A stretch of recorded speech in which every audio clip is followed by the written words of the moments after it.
استغفار کرنا، توبہ کرنا، گناہ یاد کر کے شرمندہ ہونا، یہ اللہ کو کتنا پسند ہے. ایک سبحان اللہ، اس کے بارے میں چند برکتیں آپ کو بیان کرتا ہوں. بڑی عظیم برکت یہ ہے کہ اس کی بدولت بندے کا تنگی اور غم دور ہو جاتا ہے. حدیث پاک میں ہے جو ہمیشہ استغفار کرتا رہے اللہ پاک اس کے لیے ہر تنگی سے نکلنے کا راستہ بناتا ہے، ہر فکر و غم سے اسے خلاصی عطا فرماتا ہے. اس کی ایک برکت یہ بھی ہے کہ ایسے بندے کو اللہ پاک غیب سے رزق عطا فرماتا ہے. حدیث پاک میں ہے استغفار کرنے والے کو اللہ وہاں سے رزق عطا فرماتا ہے جہاں اس کا گمان بھی نہیں ہوتا. اتنی مہنگائی ہے، اتنی مشکلیں ہیں، اتنی تنگی ہے، لوگ قرضے میں ہیں، کبھی ادھر جاتے ہو کبھی ادھر جاتے ہو. ارے بھائی سب کے پاس جاتے ہو، رب کے پاس کیوں نہیں جاتے؟ استغفار کرنا شروع کر دو، فرمایا ادھر سے روزی دے گا جہاں تمہارا گمان بھی نہیں جائے گا. اس کی برکت سے اللہ پاک دلوں کے زنگ کو دور فرماتا ہے. آئیے پیارے اسلامی بھائیوں، اللہ کو معافی مانگنا، دل سے پکارنا کتنا پسند ہے. میں آپ کو ایک بہت ہی خوبصورت واقعہ بتاتا ہوں، اور یہ واقعہ ہے حضرت موسیٰ علیہ نبینا علیہ السلام کا. اللہ پاک نے حضرت موسیٰ علیہ نبینا علیہ السلام نے ایک بار اپنی مناجات میں عرض کیا یا اللہ یا رب. اللہ پاک کی طرف سے جواب آیا لبیک یا موسیٰ. آپ نے عرض کیا یا اللہ تو میرا مالک ہے، تو خالق ہے، میں تو تیرا بندہ ہوں. ارشاد ہوا مجھے یہ پسند ہے کہ جب مجھے کوئی میرا بندہ یا رب پکارے تو میں اسے لبیک کہہ کر جواب. اللہ فرما رہا ہے حضرت موسیٰ نے عرض کی یا رب کیا یہ ہر مطیع بندے کے لیے ہے؟ کیا ہر نیک آدمی کے لیے ایسا ہے کہ جب تجھے وہ پکارے تو لبیک فرماتا ہے؟ سنو اللہ فرماتا ہے ہاں بلکہ ہر گناہگار بندے کے لیے بھی ہے. حضرت موسیٰ نے عرض کی یا اللہ فرما بردار تو تیری اطاعت کرتا ہے. وہ بات تو سمجھ آ رہی ہے، گناہگار پر یہ کرم کس وجہ سے؟ اے ہے سنو میرے رب کیسا کریم ہے. فرماتا ہے اے موسیٰ اگر میں بھلائی کرنے والے کو اس کی بھلائی کا بدلہ دوں اور برائی کرنے والے پر اس کی برائی کی وجہ سے احسان نہ کروں تو میرا جود و کرم کہاں جائے گا؟ اللہ فرماتا ہے میرا پھر کرم میری رحمت کس لیے ہے؟ برائی کرنے والا بھی گناہ کرنے والا بھی مجھے پکارتا ہے، میں اسے بھی لبیک کہہ کر جواب دیتا ہوں. حضرت موسیٰ علیہ نبینا علیہ السلام کو ایک بار وہی نازل ہوئی کہ اے موسیٰ فلاں علاقے میں جاؤ، ہمارا ایک نیک بندہ اس کا انتقال ہو گیا ہے، جا کے اس کو غسل دو، اس کو کفن دو اور اس کا جنازہ پڑھو. حضرت موسیٰ وہاں پہنچ گئے اور جب وہاں جا کر آپ نے لوگوں سے کہا کہ مجھے فلاں بندے کے پاس لے جاؤ جس کا انتقال ہوا ہے، مجھے غسل دینا ہے، کفن پڑھنا ہے، جنازہ پڑھنا ہے. لوگوں نے کہا حضرت یہ تو زمانے کا گناہگار بڑا بےہودہ بڑا بدکار شخص تھا، آپ کو رب کا حکم تھا، آپ نے غسل بھی دیا، کفن بھی پہنایا، جنازہ بھی پڑھا، پھر رب کی بارگاہ میں عرض کی مولا بندے تو یہ کہہ رہے ہیں یہ تو بہت برا آدمی تھا، تو نے مجھے بھیجا اور فرمایا تیرا پیارا بندہ، میں نے جنازہ بھی پڑھ دیا، غسل اور کفن بھی دیا. پھر آپ سوچیں کہ کسی کا جنازہ حضرت موسیٰ پڑھ دیں تو اس کی تو بخشش کا تو کوئی مسئلہ ہی کوئی نہیں نا، وہ تو اللہ کے نبی جس کا جنازہ پڑھے غسل دے تو یا اللہ تو نے ایسا انتظام فرما دیا. رب کریم کی طرف سے پتہ کیا جواب آتا ہے؟ اللہ فرماتا ہے اے موسیٰ بندے سچ کہتے ہیں، یہ بندہ واقعی بڑا گناہگار ہے. جو علاقے والے شہر کے لوگ کہہ رہے ہیں نا ٹھیک کہہ رہے ہیں، یہ بندہ تھا ہی ایسا. اللہ جب اتنا گناہگار اتنی بڑی مہربانی کس وجہ سے؟ ارشاد ہوا اے موسیٰ اس بندے نے مرنے سے پہلے مجھ سے 5 کلمات کے ذریعے بات کی، مناجات کی، مجھے پکارا، 5 سینٹنس تھے، 5 کلمے تھے، اور اے موسیٰ اس کی وجہ سے میں نے اس کی مغفرت فرما دی. حضرت موسیٰ کہتے ہیں یا اللہ وہ 5 کلمے تو بتا دے. وہ 5 کیسے جملے تھے کہ علاقے میں سب سے مشہور بدکار اور اس کا انتقال ہو تو رب مغفرت بھی فرمائے اور اپنے نبی کو فرمائے جا کے جنازہ پڑھو. تو آپ نے کہا یا اللہ وہ 5 کلمات بتا دے. آپ ذرا یہ 5 کلمات سنیے گا. ایکچولی جو بات سمجھنی ہے نا، استغفار ہے کیا، معافی مانگنا ہے کیا، توبہ کیا ہے. اللہ فرماتا نا کہ ہم نے سنا کہ جو بندہ اللہ سے استغفار کرتا ہے اللہ اسے دیکھ کر مسکراتا ہے. اس کی وجہ یہ کہ بندہ رب کی بارگاہ میں اپنے آپ کو سرنڈر کرتا ہے، اپنے گناہ یاد کرتا ہے، اپنی کم مائگی کا اظہار کرتا ہے. وہ کہتا ہے الندم التوبہ، شرمندگی توبہ. شرمندہ ہو جائے نا انسان. دنیا میں پتہ کیا معاملہ ہے، ہم کسی عدالت میں جا کر کہتے ہیں ہم نے جرم کیا ہے، اقبال جرم، ٹھیک ہے، تو کیا ہوتا ہے جج کہتا ہے پھر اس کو گرفتار کرو اور سزا سناؤ. بندہ خود ہی مان رہا ہے، گواہوں کی ضرورت کیا ہے. دنیا کی عدالت میں اقبال جرم پر سزا ملتی ہے. میرے رب کی رحمت کی عدالت دیکھو، بندہ وہاں جا کر اقبال جرم کر لے، شرمندہ ہو جائے، معافی مانگ لے، اللہ اس کے سارے گناہ معاف فرما دے. یہ فرق ہے دنیا والوں میں اور رب کی عدالت میں. سبحان اللہ. وہ حضرت موسیٰ کہتے ہیں یا اللہ وہ 5 کلمے بتا، اور بتائے گئے تو وہ 5 کلمے سنیے گا ذرا. وہ بندہ کہتا ہے مرنے سے پہلے اے رب تو جانتا ہے میں نیکوں سے محبت کرتا ہوں اگرچہ خود نیک نہیں ہوں. یا رب تو جانتا ہے میں فاسقوں سے بغض رکھتا ہوں اگرچہ میں خود فاسق ہوں. سمجھ رہے بات؟ اللہ نیکوں سے پیار کرتا ہوں، مجھے پتا ہے میں خود نیک نہیں ہوں. میں گناہ گاروں سے نفرت کرتا ہوں حالانکہ میں خود بھی گناہ گار ہوں. کہیں بھی اپنی بڑائی نہیں ہے، میں گناہ گار، میں بدکار، مگر اللہ میں پیار کرتا ہوں نیک لوگوں سے. تیسرا جملہ کیا تھا؟ یا رب اگر مجھے معلوم ہو جائے کہ میرے جنت میں داخل ہونے سے تیری ملکیت میں کوئی کمی آ جائے گی اے اللہ میں تجھ سے پھر جنت کا سوال کرنا چھوڑ دوں؟ مجھے یہ پتا ہے یا اللہ تو نے مجھے جنت میں داخل کیا نا، تیری جنت میں کوئی کمی نہیں آئے گی، بہت بڑی ہے، اب مجھے داخل بھی کرنے سے تیرا کچھ نہیں جائے گا، اگر کچھ جاتا ہوتا تو یا اللہ میں جنت تیرے سے مانگنا چھوڑ دیتا۔ چوتھا جملہ کیا ہے؟ اے رب اگر مجھے معلوم ہو جائے کہ مجھے جہنم میں داخل کرنے سے تیری ملکیت میں اضافہ ہو جائے گا تو میں پھر جہنم سے پناہ نہیں مانگوں گا، یعنی اگر تو تیرے ملک میں تیری شان میں اضافہ ہو رہا ہے مجھے جہنم میں ڈالنے سے، پھر تو میں نہیں کہوں گا تجھے کہ جہنم سے نکال، اگر مجھے پتا ہے تو پہلے ہی مالک ہے، تو پہلے ہی خالق ہے، سب کچھ تیرا ہے، مجھے جہنم میں ڈالنے سے تیری کوئی ملکیت میں اضافہ نہیں ہونا۔ اور آخری بات کیا کہتا ہے؟ یا رب اگر تو مجھ پر رحم نہ کرے گا تو پھر کون کرے؟ اللہ فرماتا ہے موسیٰ میں نے اس پر رحم کیا، یہ میرے کرم کے لائق تھا، میرے کرم کی لائق نہیں تھا کہ میں اسے ناکام لوٹا دیتا، جب اس لیے کلمات کہے تو میں نے اسے درگزر فرمایا، اس کی مغفرت فرما دی اور میں ہی بخشنے والا مہربان۔ تو اے میرے پیارے اسلامی بھائیوں، آج وہ کام سیکھ کے جانا ہے، سمجھ کے جانا ہے، جس کو جو بندہ کرتا ہے تو رب کی رحمت گویا مسکراتی ہے، وہ یہ ہے کہ اللہ سے معافی مانگتے رہیں، استغفار کرتے رہیں، اللہ کو راضی کرنے کی کوشش کرتے رہیں، اپنے گناہوں پر ندامت رکھیں، کہ جو معافی مانگتا ہے نا اللہ اسے بہت پسند فرماتا ہے۔ حدیث پاک میں آتا ہے التائب من الذنب کمن لا ذنب له، گناہوں سے توبہ کرنے والا ایسا ہے جیسا اس نے گناہ کیا ہی نہیں ہے۔ اچھا اب ایک اور بہت پیارا عمل جس کو دیکھ کر اللہ مسکراتا ہے، وہی میں نے تفسیر بتائی کہ اللہ کی رحمت راضی ہو جاتی ہے اور اللہ کی رحمت برستی ہے، رب راضی ہو جاتا ہے۔ نبی پاک علیہ الصلوۃ والسلام نے فرمایا 3 بندے ہیں اللہ پاک انہیں دیکھ کر مسکراتا اور کیا ہوتا ہے؟ فرمایا اور بہت خوش ہوتا ہے۔ اب وہ 3 بندے کون سے ہیں؟ چیک کرنے ہم ان میں ہیں کہ نہیں۔ فرمایا نمبر 1 وہ بندہ جو رات کو اٹھے، بستر چھوڑے، اچھی طرح وضو کرے، پھر نماز پڑھنے کھڑا ہو جائے، اسے دیکھ کر اللہ پاک فرشتوں سے فرماتا ہے اے فرشتوں بتاؤ میرے بندے کو نیکی پر کس نے اکسایا ہے؟ فرشتے عرض کرتے ہیں مولا تو بہتر جانتا ہے۔ اللہ پاک فرماتا ہے ہاں میں جانتا ہوں مگر تم مجھے بتاؤ۔ فرشتے عرض کرتے ہیں اے مالک کریم تو نے اسے ایک چیز یعنی جہنم کا خوف دیا ہے، یہ اس سے ڈرتا ہے۔ اے اللہ تو نے ان کو ایک چیز جنت کی امید دلائی ہے، یہ اس کی امید رکھتا ہے۔ اے اللہ یہی خوف اور امید ہے جس نے اسے رات کی نیند قربان کر کے تیرے حضور کھڑے ہونے پر ابھارا ہے۔ اب اللہ پاک فرماتا ہے اے فرشتوں گواہ ہو جاؤ کہ جس چیز سے ڈرتا ہے یعنی جہنم سے ڈرتا ہے، میں نے اپنے اس بندے کو اس سے امن بخشا، اور جس کی امید رکھتا ہے یعنی جنت کی، میں نے جنت اس پر واجب کر دی۔ رات اٹھ کر جب دنیا سوئی ہو بندہ اٹھ کر تہجد کی نماز ادا کرے، اللہ کی بارگاہ میں آنسو بہائے، اللہ فرشتوں کے سامنے گویا فخر فرماتا۔ دوسرے نمبر پر سنو، فرمایا دوسرا وہ شخص جو حق و باطل کی لڑائی میں شریک ہوا، ثابت قدم رہا یہاں تک کہ شہید ہو گیا، یا اللہ پاک نے اسے فتح عطا فرمائی۔ اللہ اس بندے کو دیکھ کر بھی مسکراتا ہے۔ جہاد کرنے والے مجاہدین یا تو شہید ہو جائیں یا غازی ہو کر لوٹے اللہ کی رضا کے لیے، اللہ کی رحمت ان پر بھی چھما چھم برستی ہے۔ اور تیسرے نمبر پر فرمایا تیسرا وہ بندہ جو رات کو سفر کرتا ہے، یہاں تک کہ رات کے آخری حصے میں جب کہیں ٹھہرتا ہے تو اس کے ساتھ والے سو جاتے ہیں مگر وہ کھڑا ہو کر نماز پڑھنے لگتا ہے، اس بندے کو دیکھ کر بھی اللہ پاک مسکراتا ہے۔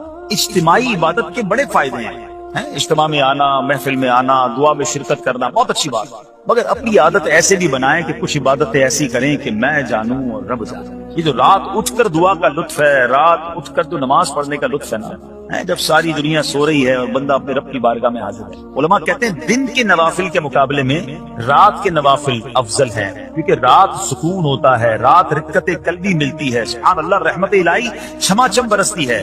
ہمیں کیا کرنا ہے کہ رات تہجد کی نماز کی عادت ڈالے۔ رمضان میں بن گئی تھی نا، سحری کے لیے اٹھتے تھے تو لوگ تہجد پڑھتے تھے، اللہ کرے کہ یہ عادت بن جائے، کبھی کبھی اگر ہر روز نہیں ہو سکتا کم از کم کبھی کبھی کرے۔ اچھا اگر ایسی کوئی عبادت ہو بھی جائے نا پھر سب کو بتائے نا کہ رات اٹھا تھا تو جناب دعائیں بھی کی تو آنسو بھی بہائے، نہیں کبھی کبھی ایسا کیا کرو کہ میں جانوں اور رب جانے، اللہ سے باتیں کیا۔ میں آپ کو صحیح بتاؤں، آپ مجھے ایک بات بتائیں، یہ تو آپ نے سن بھی لیا کہ اللہ کی رحمت کس قدر برستی ہے اس پر۔ زندگی میں بھی جب کبھی ہم پریشان ہوں اور رات نیند نہ آئے، کبھی کبھی ایسا ہوتا ہے پریشانی میں نیند نہیں آتی، کروٹیں بدل رہا ہوتا ہے انسان، اور اس کروٹ بدلتے بدلتے میں آپ کی جب والدہ حیات ہوگی یا ماشاءاللہ جن کے پاس ماں موجود ہے، ماں جیسی ہستی کہاں ملتی ہے۔ ایک بار اور سن لو، دنیا کی بہت ساری چیزیں میرے اور آپ کے پاس ہیں جو ریپلیسیبل ہیں، جو بدلی جا سکتی ہیں۔ موبائل فون لیتے ہیں بڑی خوشی سے لیتے ہیں، مگر نیا ماڈل آتا ہے تو لوگ بدل دیتے ہیں۔ سواری لیتے ہیں بڑی خوشی ہوتی ہے، مگر جب نئی سواری آتی ہے تو ریپلیس بدل دیتے ہیں، ماڈل نیا آ گیا بھائی اب وہ پرانی لگتی ہے۔ مگر یاد رکھو ماں باپ چلے جائے نا اس کے بعد ماں باپ دوبارہ نہیں بنتے، ان کا کوئی نیا ورژن یا نیا ماڈل نہیں ہے، ہیں تو ان کی قدر کر لو، ان کی دعائیں لے لو. ہیں تو بہرحال آپ کبھی کبھی تکلیف میں ایسا ہوا ہو کہ رات کو نیند نہ آئی ہو، بے قرار ہو کر ماں کے پاس گیا آنکھوں میں آنسو لے کر کہ ماں میں پریشان ہوں، بیمار ہوں، یا قرضے میں ہوں، یا فلاں پرابلم ہے. ماں نے کیا کیا تھا؟ کروٹ بدل کر سو گئی تھی کہ بیٹا تو جان تیرا کام جانے. یا ماں خود بھی بیدار ہو گئی، سینے لگایا اور دعا کرنا شروع کر دی. ہم روئے تو ماں بھی روئی. یہ ہے نا ماں. میری تکلیف، ایسا لگتا ہے کہ مجھے کبھی کبھی یہ فیصلہ کرنا مشکل ہوتا تھا کہ تکلیف مجھے زیادہ ہوتی ہے میری تکلیف میں، یا میری والدہ کو زیادہ ہوتی ہے. بیمار میں ہوں، تکلیف اسے ہے، یہ رشتہ کہاں ملتا ہے؟ مگر مجھے ایک بات بتاؤ، جب میری تکلیف پر رات نیند چھوڑ کر بستر چھوڑ کر میں ماں کے پاس گیا، ماں نے سینے لگایا، تو اگر میں اپنا بستر چھوڑ کر آنکھوں میں آنسو لیے میری ماں سے مجھے کہیں زیادہ پیار کرنے والے رب کی بارگاہ میں چلا گیا، تو اس کی رحمت کیا مجھے مایوس کر دی؟ میری ماں کے دل میں جو ممتا ہے نا، وہ بھی میرے رب نے ڈالی ہے. تو رب کی رحمت کتنی ہوگی؟ تو کبھی کبھی اللہ کی بارگاہ میں رات کے اس پہر حاضر ہوا، جو پرابلم ہے آپ کی، جو مشکل ہے آپ کی، آپ یقین کریں، آپ اللہ کی بارگاہ میں تہجد کے وقت رات کے آخری پہر آنسو بہائیں، دعائیں کریں، نوافل پڑھیں، پھر دیکھیے آپ کے دل کو تسلی کیسے ہوتی ہے. آپ کا ایمان تازہ ہو جائے گا، اور آپ نے دیکھا کہ ایسے وقت عبادت کرنے والوں سے رب کتنا راضی ہوتا ہے. اللہ کرے یہ بات ہمیں سمجھ آ جائے. اسی طرح عظیم صحابی حضرت عبداللہ ابن مسعود رضی اللہ عنہ سے روایت ہے، پیارے آقا مکی مدنی مصطفیٰ صلی اللہ تعالی علیہ وسلم نے فرمایا، ایک بندہ رات کو اٹھتا ہے، اچھی طرح وضو کرتا ہے، پھر اللہ پاک کی حمد کرتا ہے، اس کی بزرگی بولتا ہے، اپنے نبی علیہ الصلوۃ والسلام پر درود پڑھتا ہے، قرآن کھول کر پڑھنا شروع کر دیتا ہے. یہ وہ بندہ ہے جسے دیکھ کر اللہ پاک مسکراتا ہے اور فرماتا ہے، دیکھو میرا بندہ عبادت کر رہا ہے جبکہ اسے میرے سوا کوئی نہیں دیکھ رہا. اللہ، یہ کاش ہمیں عادت مل جائے کہ ہم اکیلے میں عبادت کریں، انفرادی عبادت کریں. میں جانوں، میرا رب جانے. کبھی تلاوت کریں، کبھی درود پڑھیں، کبھی دعائیں کریں، کبھی آنسو بہائیں. سبحان اللہ، اس کا مزہ ہی اور ہے. ہاں، کبھی ایسا ہونا چاہیے. ہم محفل میں عشق رسول کے عالم میں رو بھی پڑھتے ہیں، مدینے کی یاد ہو، نعت شروع ہو تو ہماری آنکھوں میں آنسو آ جاتے ہیں، یہ بھی اچھی بات ہے. مگر کبھی کبھی رات ایسی بھی ہونی چاہیے کہ دل میں ہو یاد تیری گوشئے تنہائی، دل میں ہو یاد تیری گوشئے تنہائی ہو، پھر تو خلوت میں عجب انجمن آرائی ہو. کبھی زندگی میں ایسی راتیں بھی آنی چاہیے. وہ ہے نا، جاگ اٹھا اشکوں کا مقدر، عشق نبی میں روتے روتے کیسی گزری رات نہ پوچھو. کبھی کبھی ایسی رات بھی گزرنی چاہیے کہ آقا کی یاد میں آنسو بہ رہے ہوں، مدینے کی یاد میں، گھر والوں کو بھی پتہ نہ چلے. ہلکی ہلکی آواز میں کبھی نعت شریف لگا لیا کریں، کبھی مناجات لگا لیا کریں. ہم پتہ نہیں کیا دیکھتے دیکھتے سوتے ہیں. کاش انہی تصورات میں آنکھیں بند ہوں کہ میں سو جاؤں یا مصطفیٰ کہتے کہتے، میں سو جاؤں یا مصطفیٰ کہتے کہتے، کھلے آنکھ صلی اللہ کہتے. جو مدینے کے تصور میں سوتے ہیں نا، پھر خواب میں زیارت بھی کر لیتے ہیں. خواب کا ایک فنامنا یہ بھی ہے، آپ جس چیز کے بارے میں سوچتے ہوئے سوتے ہیں نا، عموماً گندی باتیں دیکھ کر، گندی چیزیں دیکھ کر سوتے ہیں، پھر ایسے ڈراؤنے خواب بھی آتے ہیں، انہیں ٹینشن بھی آتی ہے. فلموں میں بھی ماردار دیکھی، خواب میں بھی لڑائی جھگڑے دیکھ رہے ہیں. جو مدینے کی یادوں میں سو رہا ہے، جو باوضو سو رہا ہے، جو اللہ کا ذکر کر کے سو رہا ہے، جو نوافل پڑھ کے سو رہا ہے، پھر دیکھو خواب میں بھی کہاں کہاں کی سیر کرے گا انشاءاللہ. تو اپنی خلوتوں کو اچھا کریں، اپنے اکیلے وقت کو بھی خوبصورت کریں، آنسو بہائیں. اور سبحان اللہ، تہجد پڑھنے والوں کے چہروں پر نور بھی آ جاتا ہے. ہاں، یہ ایک الگ نعمت انہیں ملتی ہے، اللہ نصیب فرما دے. اچھا، ایک اور خوبصورت کام ہے، اللہ کریم جنہیں دیکھ کر مسکراتا ہے. فرمایا، حضرت ابو سعید خدری رضی اللہ عنہ فرماتے ہیں، رسول ذیشان مکی مدنی سلطان صلی اللہ تعالی علیہ وسلم نے فرمایا، 3 بندوں کو دیکھ کر اللہ پاک مسکراتا ہے. وہ قوم جو نماز میں صفیں سیدھی کرتی ہے، اور وہ بندہ جو اللہ پاک کی راہ میں جہاد کرتا ہے. تیسرا وہ بندہ جو رات کے اندھیرے میں عبادت کرتا ہے، انہیں دیکھ کر اللہ پاک مسکراتا ہے. جہاد والی بات اور رات والی عبادت کی بات تو ہو گئی. اب اس میں نئی بات سیکھنے کو ملی، صفیں درست کرنے والی. اب روز نماز پڑھ رہے ہیں، صفیں درستی کر رہے ہوتے ہیں، امام صاحب کہہ کے تھک جاتے ہیں، کاندھے سے کاندھا ملائیں، صفوں کو سیدھا کریں. صفوں کو سیدھا کرنے والوں کو دیکھ کر رب کی رحمت مسکراتی ہے، رحمت برستی ہے. اب یہ کتنا آسان کام ہے، مگر اس کی طرف بھی توجہ نہیں ہوتی ہے. یاد رکھیے کہ صفیں سیدھی کرنا یہ بڑی نیکی ہے، اور اللہ کرے کہ ہم اس پر عمل کرنے والے بنیں. اور صفیں درست نہ کرنا ترک واجب، ناجائز اور گناہ ہے. سیدھی صفیں نہیں کرتے، نہیں، ناجائز کرتے ہیں، گناہ کرتے ہیں. صف درست نہ کرنے سے نماز ناقص رہ جاتی ہے. اور یہ بعض اوقات وہ کہتے ہیں، یار ہمیں اس نماز میں وسوسے بہت آتے ہیں. روایتوں میں آتا ہے صف درست نہ کرنا نماز میں وسوسے آنے کا سبب ہے. صفیں ٹھیک نہیں ہوگی نا، عجیب عجیب سی باتیں دماغ میں آئیں گی. کیوں؟ حدیث پاک میں آتا ہے، شیطان تمہارے درمیان بھیڑ کے بچے کی طرح گھس جاتا ہے. شیطان صفوں میں گھس جاتا ہے. صف سیدھی نہ کرنے میں چہرہ بگڑنے کا اندیشہ ہے. آئے اب ذرا غور کر لیجیے یہ کتنا ضروری ہے. قرآن کریم میں ایک سورت ہے، سورہ صافات. اس مبارک سورت کی پہلی آیت میں اللہ پاک نے فرمایا، والصافات صفا،